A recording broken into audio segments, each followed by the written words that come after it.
Innovation AI training institute में आपका स्वागत है। नीचे दिए गए नंबर में आप कॉल करके एडमिशन के बारे में करना जानकारी शुरू। ले हाँ, सकते हैं। अधिक आगे आज हम जानकारी के करेंगे लिए नंबर दिए हुए दिस इज हैं। कॉल्ड फिजियोलॉजी ऑफ रिप्रोडक्शन कि जो मादा के प्रजनन अंग हैं उसमें अंगों का क्या क्या काम है, उसमें अंगों का क्या क्या काम है। सबसे जो पहला ऑर्गन मैंने आपको ओवरी बोला था, इसको हम बोलते हैं primary organs of reproduction. Primary organs of reproduction, primary organs क्यों बोलते हैं इसको? अगर ये ऑर्गन नहीं होगा तो वो मादा कभी माँ नहीं बनेगी।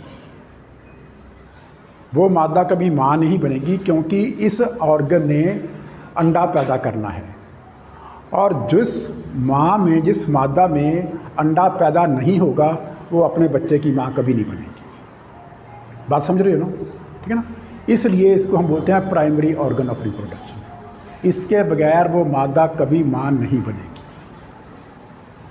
क्लियर?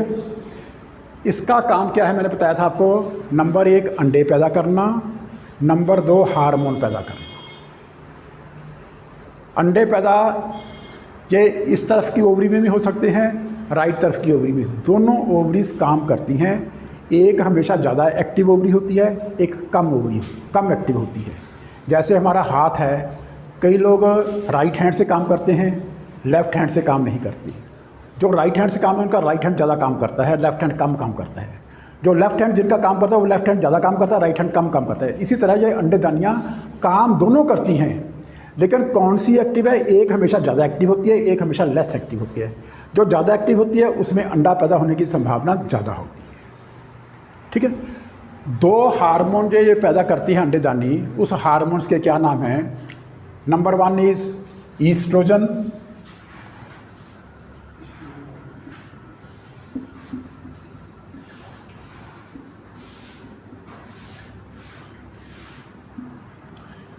अंडेदानी 2 हार्मोन पैदा करती है। Number 1 is oestrogen and number 2 is progesterone. कैसे होता है? इस अंडेदानी के ऊपर आपको कभी अंडेदानी दिखाएंगे। आपने आलू तो देखा ना, आलू के ऊपर निशान से होते हैं। एक आलू से कितने आलू बनते हैं? जब आलू को हम ज़मीन में खोद देते हैं, दबा देते हैं, एक आलू से कितने आलू बन जाते हैं? 10, 15, 2, 3, 4, 5, 6, 7। लेकिन जितने उस पर निशान होते हैं, जितने उस पर आलू के ऊपर टोए होते हैं, वो आलू उतने आलू पैदा कर सकता है। बात समझ गए? जितने उस पर डिप्रेशंस होते हैं आलू के, उतने वो आलू पैदा कर सकता है। लेकिन सभी आलू, वो सभी डिप्रेशन आलू नहीं पैदा करते। उनमें 5, 6, 7, 8 आलू पैदा होते हैं। ये बात समझ गए ना? इसी तरह अंडेदानी के ऊपर ब्लैक ब्लैक स्पॉट्स होते हैं। ब्लैक ब्लैक स्पॉट्स होते हैं जिसको हम बोलते हैं ग्रैफिन फॉलिकल्स। क्या बोलते हैं उसको? ग्रैफिन फॉलिकल्स। हर ग्रैफिन फॉलिकल एक अंडा पैदा कर सकता है। हर ग्रैफिन फॉलिकल एक अंडा पैदा कर सकता है। और अंडेदानी के ऊपर जो मादा मैच्योर होती है उसके ऊपर 75,000 फॉलिकल्स होती हैं कम से कम। कितने फॉलिकल होते हैं? 75,000। ठीक है ना? इसका मतलब एक अंडेदानी इतने अंडे पैदा कर सकती है, लेकिन इतने अंडे पैदा नहीं करती, क्योंकि एक पशु जब हीट में आता है, कितने दिनों के बाद हीट में आता है? 21 दिनों के बाद। ठीक है ना? अगर हम उसको नए दूध नहीं करवाएं, उसकी कंसेप्शन हम लोग ना करवाएं, तो क्या होगा? 21 दिनों के बाद फिर बोलेगी। तो एक साल में कितनी बार बोलेगी? 15 बार मैक्सिमम। 365 को अगर 21 से डिवाइड करें, ज़्यादा कितनी बार? 15 बार बोलेगी। और एक पशु की नॉर्मल ज़िंदगी कितनी बार? तो 10 साल।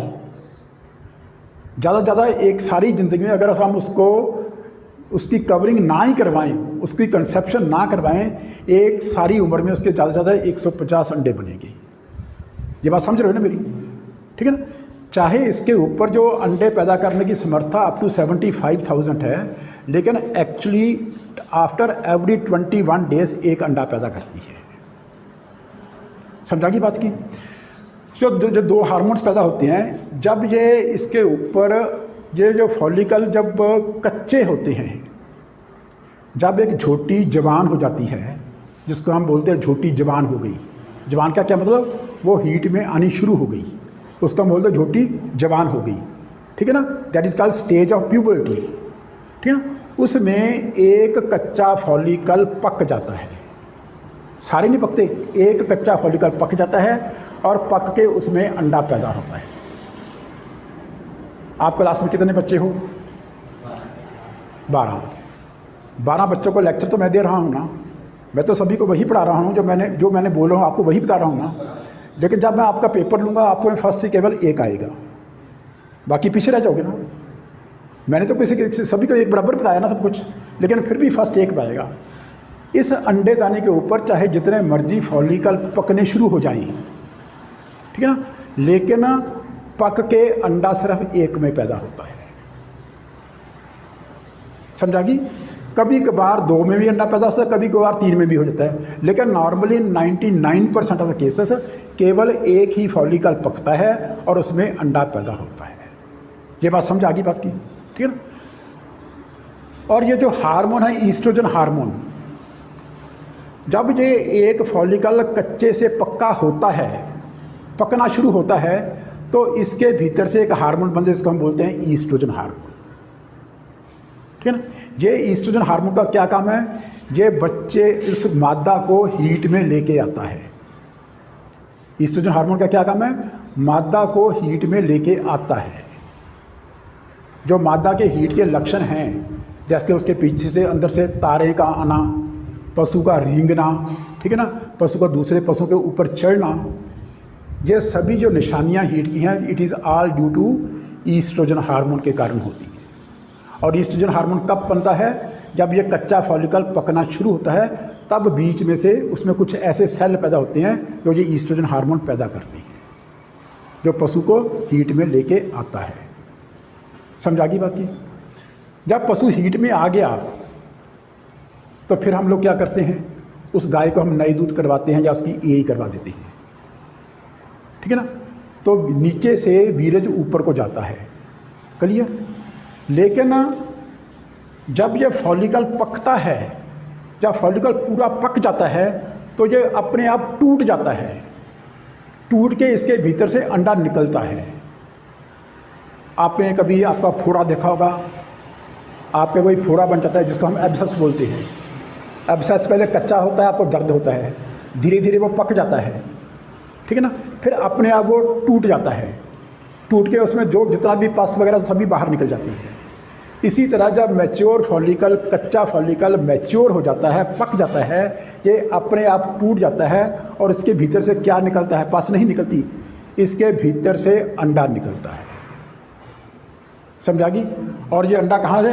जहाँ से अंडा निकला और यहाँ पे आ गया।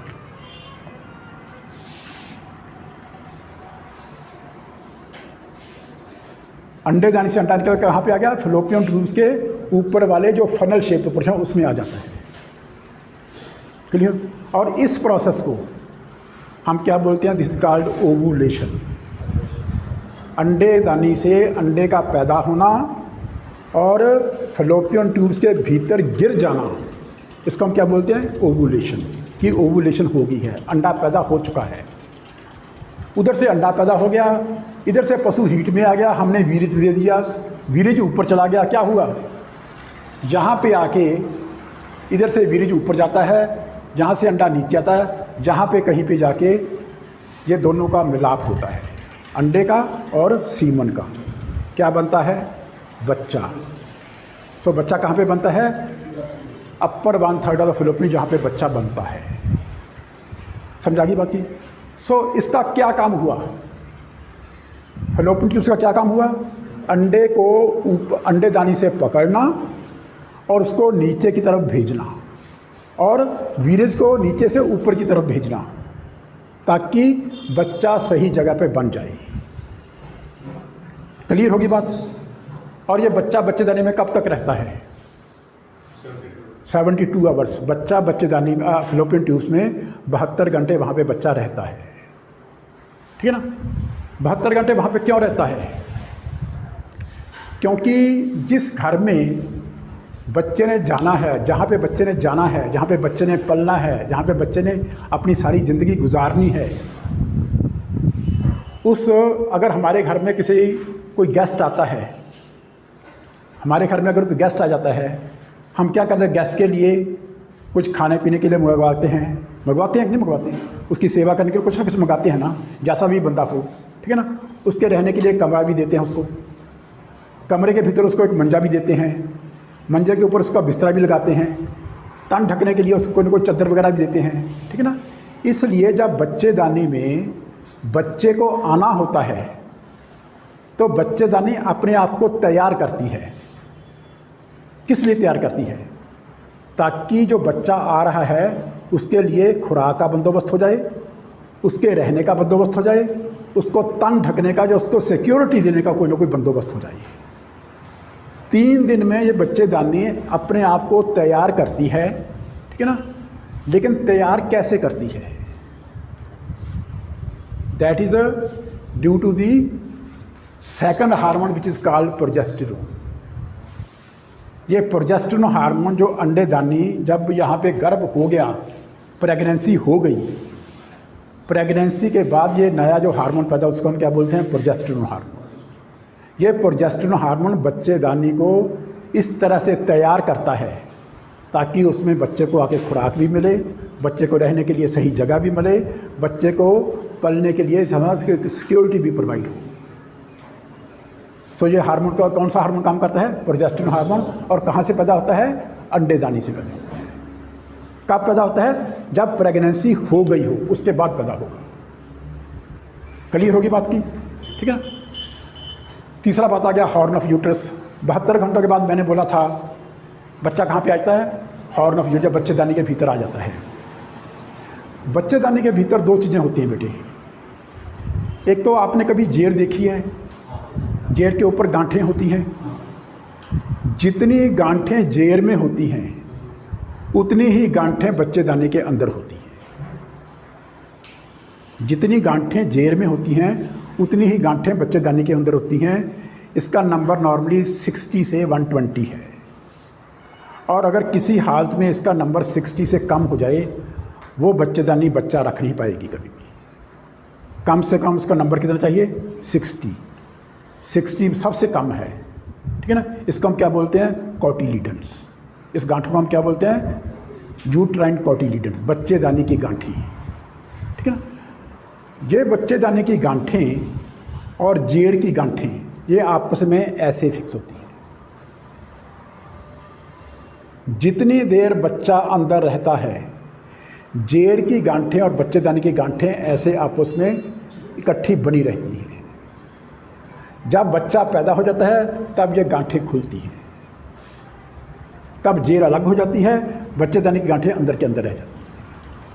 ये बात समझ रहे हो ना? सो बच्चेदानी के अंदर क्या हो गया? नंबर 1 यूट्राइन कॉटिलीडन्स, जहाँ बच्चेदानी की गांठें। दूसरे इसके अंदर एक ग्लैंड्स होते हैं, एक इसके अंदर ग्रंथियाँ होती हैं जो दूध पैदा करती हैं। हम नॉर्मली कहते हैं बच्चे को खुराक, बच्चा जब माँ का दूध पीता है, जब 9 महीनों के बाद या 10 महीनों के बाद जब बाहर आता है तब उसको माँ का दूध मिलता है। एक्चुअली बच्चे को माँ का दूध 72 घंटों के बाद बच्चेदानी से ही मिलता है।